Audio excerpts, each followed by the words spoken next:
প্রথমে তোমাদের একটি ভিডিও দেখাবো, তারপরে ভিডিওটি সবচেয়ে ফানি কমেন্ট গুলি পড়ে শোনাবো।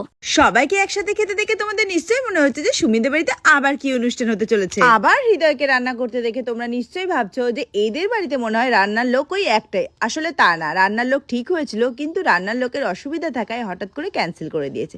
সেজন্য আজকেও আবার হৃদয়কেই রান্না করতে হয়েছে। আর হৃদয়ের রান্না এত ভালো খেতে যে আমরা কি বলবো, ওর রান্নাকে সবসময় মিস করি। তাই ভাবলাম যে আবার যখন আজকে সুযোগ হয়েই গেল হৃদয়ের হাতে রান্না খাওয়া, তাহলে আর সেই সুযোগটা মিস করি কেন। এবার তোমাদের বলবো যে আজকে কেন আবার রান্না বান্না হচ্ছে বাড়িতে। আসলে কি বলতো, কদিন আগেই পুজো হয়ে গেল, পুজোতে তো সবাই নিরামিষ খাওয়া হয়েছে, আমিষ তো খাওয়াই হয়নি। সেই জন্যই অনুষ্ঠানের শেষে কিন্তু সবাইকে একদিন মাংস রান্না করে খাওয়ানো হয়। আর আজকে কিন্তু সেই পারপাসে রান্না বান্না হয়েছে। আর দেখো সবাই এখানে খেতেও বসে গেছে। প্রথমে কচি কাচারা খেতে বসে, পরে বড়রা বসবার। এবার তোমাদের বলবো আজকের মেনুতে কি ছিল। ভাত, ডাল, আলু চিপস, চিকেন, চাটনি, পাঁপড়, মিষ্টি। দেখো এবার সুমির বন্ধু বান্ধবীদের সাথেও খাওয়া শুরু করে দিয়েছে। আর বন্ধু বান্ধবীরা হৃদয়ের হাতে রান্না খেয়ে কি বললো সেটা তোমরা দেখলেই বুঝতে পারবে।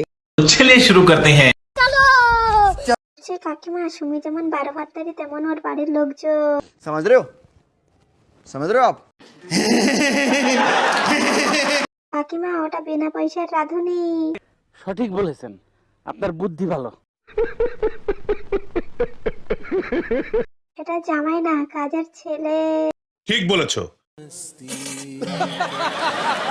ভালোই বলেছেন কাকিমা, হৃদয় আসলেই আপনাদের বাড়ির রান্নার লোক। বলেন কি?